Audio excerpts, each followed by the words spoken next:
नमस्कार दोस्तों, आज के सेशन में हम देखते हैं पुणे में हुए रोड एक्सीडेंट के बारे में, जो पूरे देश में चर्चा का विषय बनी हुई है। सभी मीडिया, सोशल मीडिया, प्रत्येक जगह जो है उस एक्सीडेंट की चर्चा है और चर्चा होनी भी चाहिए दोस्तों, क्योंकि दो मासूम व्यक्तियों की मौत हो जाती है और सज़ा मिलती है कितनी, 300 शब्दों का एक निबंध लिखना। तो किसी भी प्रकार से इसे जस्टिफाई नहीं किया जा सकता। किसी की मौत और किसी को केवल 200-300 शब्दों में निबंध। तो दोस्तों, घटना की शुरुआत होती है 18-19 मई की रात लगभग 2 बजे। एक रईसजादे होते हैं जिनके बोर्ड एग्ज़ाम का रिजल्ट आता है, पास होते हैं और उस खुशी में शराब पीते हैं, और शराब भी इतनी पीते हैं कि उनको समझ में नहीं आता कि हमारी गाड़ी की स्पीड क्या है। उनकी गाड़ी लगभग 200 की स्पीड से रोड पर फर्राटा भरते हुए जा रही थी और उनके गाड़ी का शिकार होते हैं दो मासूम व्यक्ति जो बाइक से जा रहे थे, एक लड़का और लड़की।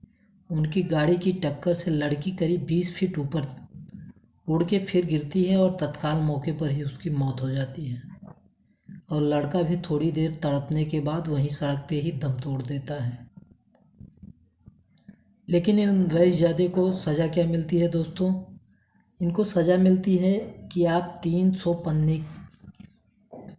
शब्दों का एक निबंध लिखिए रोड एक्सीडेंट और उसके बचाव पर, और आप ट्रैफिक विभाग में जाके रोड के रूल रेगुलेशन जो है पढ़िए और समझिए।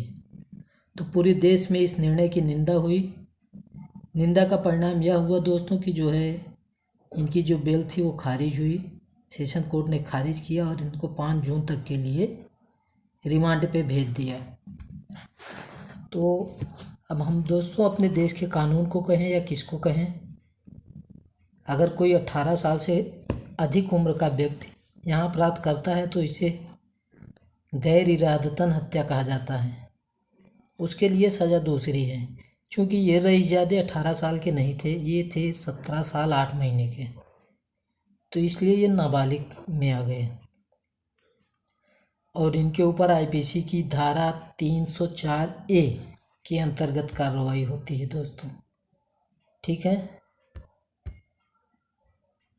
304A में इस एक्सीडेंट के बारे में जिक्र है दोस्तों। और हमारा जो नया कानून BNS भारतीय न्याय संहिता 2023 है, इसमें सेक्शन 105 है जिसमें इसका प्रावधान है, लेकिन ये कानून हमारा 1 जुलाई 2024 से लागू होगा।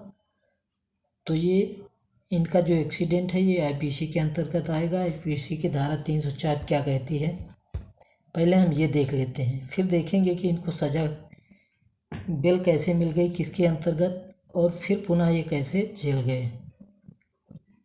तो आईपीसी का सेक्शन 304 क्या कहता है, जो कोई भी लापरवाही से या गैर इरादतन हत्या की श्रेणी में आने वाला कोई भी कार्य करके किसी व्यक्ति की मृत्यु का कारण बनता है, उसे 2 साल तक की सज़ा हो सकती है। कितनी सज़ा है दोस्तों? केवल 2 साल। 304A क्या कहता है, यदि कोई कार्य इस ज्ञान के साथ किया जाए कि इससे मृत्यु होने की संभावना है लेकिन मृत्यु आदि का कोई इरादा नहीं है, अर्थात कोई कार्य ऐसा किया जाए जिससे हम जान रहे हैं कि किसी की मृत्यु हो सकती है, भले ही हमारा इरादा उसकी मृत्यु करने का ना हो। अब दोस्तों देखते हैं कि जमानत पे क्यों छोड़ा गया। इसके लिए हमें जाना होगा किशोर न्याय अधिनियम 2015, जुवेनाइल जस्टिस एक्ट 2015। ऐसे बच्चे जिनकी उम्र 18 वर्ष से कम है और कोई अपराध करते हैं तो उसे किशोर न्याय अधिनियम के तहत विधि का उल्लंघनकारी बालक कहा जाता है, न कि अपराधी। जे एक्ट, जुवेनाइल जस्टिस एक्ट 2015 के सेक्शन 10 में विधि का उल्लंघन करने वाले बालक की गिरफ्तारी का प्रावधान है। इसमें कहा गया है कि जैसे ही कोई पुलिस ऐसे किसी बालक को गिरफ्तार करेगी जिसकी उम्र 18 वर्ष से कम है, तो उसे बालक कल्याण पुलिस को दिया जाएगा और किसी भी दशा में विधि का उल्लंघन करने वाले बालक को ना तो जेल में डाला जाएगा और ना ही सजा दी जाएगी। जे act, juvenile justice act section 12 ऐसे बालक की जमानत का प्रावधान करता है। अब बालक की जमानत कैसे अस्वीकार हो गई, इसके लिए पुणे पुलिस ने सेशन कोर्ट में जाकर कहा कि जुवेनाइल जस्टिस एक्ट की धारा 104 के तहत यह बिल खारिज कर दी जाए। उसके बाद जुवेनाइल कोर्ट ने बच्चे की जमानत खारिज कर दी और 5 जून तक के लिए रिमांड होम में भेज दिया। तो ये पूरी कहानी थी दोस्तों।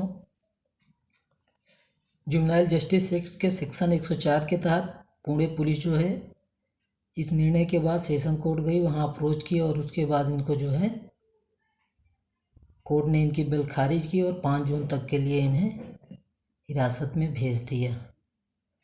तो ये है घटना दोस्तों। अब इसमें हम क्या कर सकते हैं, आप अपने विचार कमेंट बॉक्स में ज़रूर दें। क्या हमारे कानून में बदलाव होना चाहिए, कुछ नए प्रावधान जुड़ने चाहिए, या जो कानून व्यवस्था चल रही है ये सही है, इसका निर्णय हम आप पर छोड़ते हैं दोस्तों।